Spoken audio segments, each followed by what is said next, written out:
she could out talking. And later on in that clip, Rachel grabs him by the shoulders, shakes him, and says, "He will be my hairdresser." Now, there's nothing wrong with being a hairdresser, but the age of 11 Craig Hilton, she was at a policeman in 5 years or something like that. In a short time before Rachel was killed, she wrote a letter to her cousin Sarah.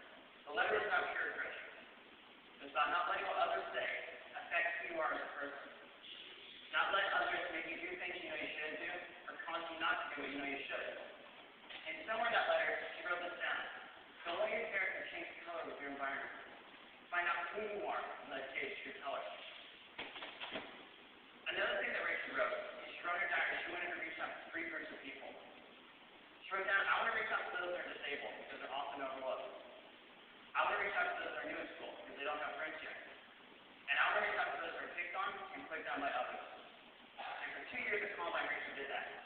And after her death, the Scott family began to receive several emails, letters, and phone calls. So many people that say Rachel reached out to them. One was from a young girl named Amber. Amber emailed Scott and told him that her mother had been killed in a car wreck just a year before Rachel was killed.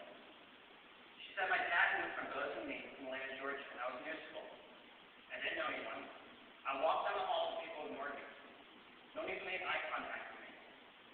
She said, I went to the cafeteria at lunchtime and sat by myself in the back of the room. She said, Rachel came to the table away with a friend. Amber said, I was feeling so down that day. My mother had just been killed. I'm still mourning her loss, and I feel like no one even cares about me right now. She said, it was as if Rachel just sensed her, because all of a sudden Rachel turns over her shoulder, sees Amber sitting there by herself, got up, left her friends and came over to Amber, and invited Amber to have lunch with her and her friends. And Amber said, I really wanted to. But I was a little shy, and I said, no, that's okay. But she said Rachel saw right through that. Rachel got up, left, and dragged her friends over to where Amber was. Amber said instantly, my worst day at school became my best day. Someone took the time to show kindness to me. We're partnered with an organization called Foundation for a Better Life. Rachel's Challenge, that is. And Foundation for a Better Life does several commercials, one of which reflects this story so well that I want to share it in this commercial.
We also see stories of students who are considering taking their own lives, but they say because someone reached out to them, they changed their mind.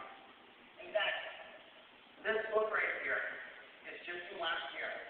It's 150 emails from students who said they were going to take their lives. But because someone reached out to them, they changed their mind. And this is just last year. Now, the next young man I'm going to share with you today was born with both mental and physical disabilities. His name is Adam. And he was born with a disease that caused him to look different, talk different, act different, and even walk different than other students. And because of these differences, Adam was really teased and picked on all throughout middle school and high school. Adam told us on the first day he met Rachel.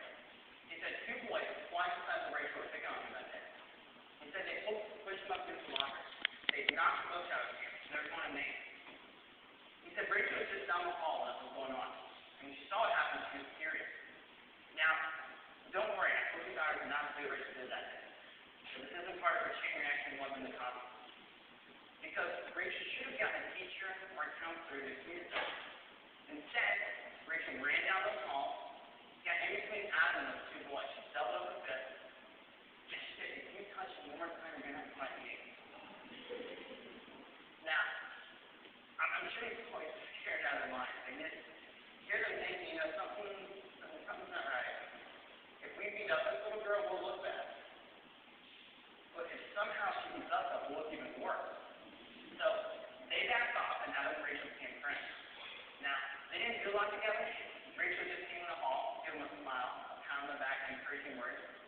even got some of her friends to reach out to ask.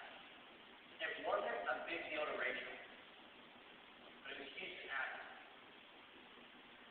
Rachel died not knowing she actually saved Adam's life. Not from those two boys, but from himself.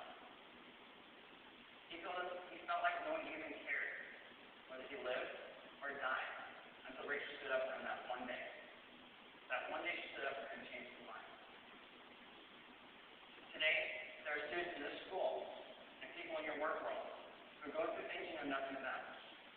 They may be experiencing things at home or things in their life they don't want to talk about.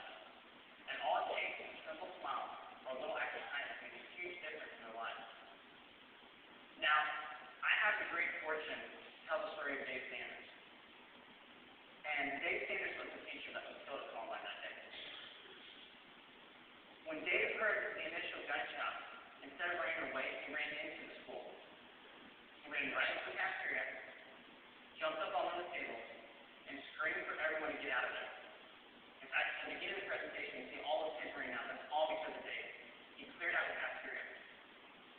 And then he could have left everyone else, and we would have been fine with that.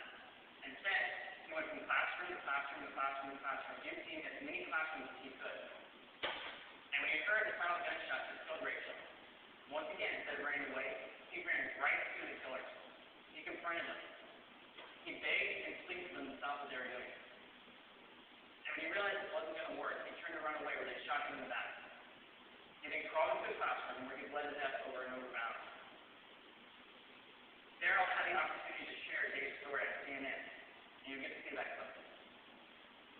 Understand you learn a little more about the teacher, Dave Sanders. You want to relate to us what more you've learned about him. What is that? Well, Dave Sanders is one of my heroes and will be until the day I die. He purposefully, deliberately walked right into the face of death, knowing that he was laying his life on the line. And it was just kind of stunning to see the picture. I've seen the video when they have the still photo of him purposely going up the stairs to confront the boys while everybody else is running out of the building. And it just brought me to tears thinking about how this man so nobly laid his life down for his students. Now, the next challenge I have for you today comes from the Adam story. And it's to remember that kind words and little acts of kindness bring huge results in the lives of others. Sometimes we look for the big things that would cause a dramatic difference in the lives of others. And in doing so, overlook a million little things that would make a bigger difference. Richard wrote down people will never know how far a little kindness can go. The next young man you're going to see now was the best friend of the two killers. His name is Brooks. And Brooks was immediately arrested after the tragedy and questioned by the police who thought surely their best friend would know what these boys were playing. But it turns out he did. In fact, his brother was being killed when the bombs went off that day in the cafeteria. Brooks asked to meet with Daryl, and you're going to see a clip about what he talked about that day. And that's what Rachel, I honestly believe Rachel, one of her things was trying to stop things like that from happening. That's why I don't mean to say that anyone they kill is justified, but Rachel was just absolutely the wrong person to go after in any event. She was trying to bring together groups. She was trying to show that there is a good side to life. In 2001, 2 years after Rachel was killed, she received the National Act of Kindness Award at Student of the Year.